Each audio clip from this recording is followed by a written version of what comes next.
I wish I could tell if it were in focus.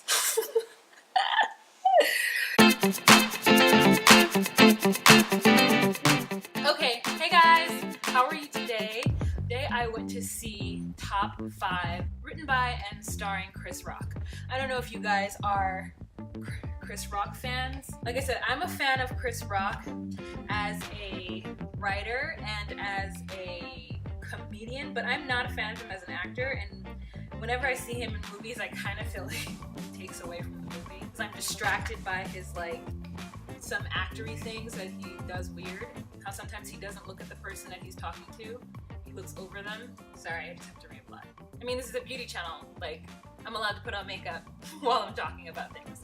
Yeah, so I went to see this because, first of all, I didn't even know about it until Issa Rae talked about it on her channel it was a surprise. I was surprised. There's some good, there's some bad, and there's some like, okay. But overall, I think the movie was hilarious. It was like maybe 15 people in the theater, maybe less, and I was the loudest laughing person, and I was laughing at jokes that nobody else was laughing at. The great thing about this movie is that it's kind of an in-between. Comics and actors are gonna really like it, and I think Chris Rock stays true to his stand-up roots and his roots in like just really being entrenched in the comedy world. Those of you who are in New York City know what I'm talking about. And if you're in New York City and you're part of the comedy world, you especially know what I'm talking about. I'm on the comedy world on the periphery. I have a lot of friends who are stand-up comedians and who do improv in New York City and in Los Angeles. Just watching it, like, it was good, and it was kind of in that sort of Woody Allen way of filming where you're kind of just following two people walking down the street in New York City. It really made me miss New York City. I only get nostalgic about New York City when I see movies or shows where people are walking around in the summertime when it's beautiful and it's amazing in New York City. But the rest of the 75% of the year, it is cold and annoying. I can tell you the good about the movie. The good had there were some good scenes in this movie where I could just tell that people were hanging out filming. There is a scene with Chris Rock and a couple of other comedians, and they're just hanging. Like, it was so much fun. It was so much fun to watch these people hang out. I mean, it was just great. It was like I was a fly on the wall of like a really dope party with dope people that I want to hang out with. Chris Rock has a way of making current events and things that are happening in society relevant and funny, and he does that.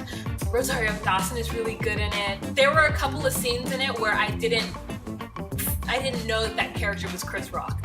Chris Rock actually had some really raw, good acting moments. I mean, it wasn't throughout the whole movie, and don't get me wrong, like I say, I love Chris Rock as a comedian and a writer. I'm not a fan of him as an actor per se. This is fine. The movie was actually partly produced by Jay-Z and Kanye. As I was watching the credits, I was like, what? And like Questlove he was over the music. The music was really good, and it was like a lot of different types of music. It wasn't just hip hop, it was some jazz thrown in there, some classical thrown in there. It was really great, and that's one of the things I noticed while watching the movie. The arc of the movie was really good. It was really well laid out. It wasn't just moving from funny bit to funny bit. You got a glimpse into the raw comedy side of being a stand-up comic, and also the what can happen if you're super successful. And Chris Rock is a perfect example because he's actually one of the super successful comedians who hasn't gone crazy and is still relevant, you know. Some of the bad, there was some really, and I don't want to say gratuitous and some like rude, but there is one sex scene in it that's like, I was like, why does this have to be in here? And why does it have to be as graphic as it is? And yeah, I mean, even that scene had its funny stuff, and if it wasn't as funny, it didn't have the funny parts in it, it wouldn't have been worth it, and he totally made that part worth it.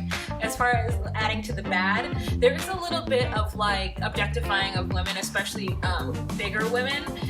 There's a character who's really into big women, and every time he sees like a full-figured woman, he makes some sort of ridiculous comment that is street harassment. But you know, overall, it wasn't overbearing, but it was kind of like, if that happened to me in public, that dude would have got punched, you know what I'm saying? Overall, I really think that this is kind of a black people homework movie. Like, you have to see this. As a black person, you should go see this. If you can't go see it, you should wait for it to come out and then watch it. Just because it's one of those movies that I think is going to be important to the culture, because he does talk about a lot of issues in there. Gabrielle Union does a really good job, and girl, her hair is laid, okay? Leslie Blank, she is the black comedian who got in trouble for doing the slavery joke on SNL. She's in it, and she's really funny in it.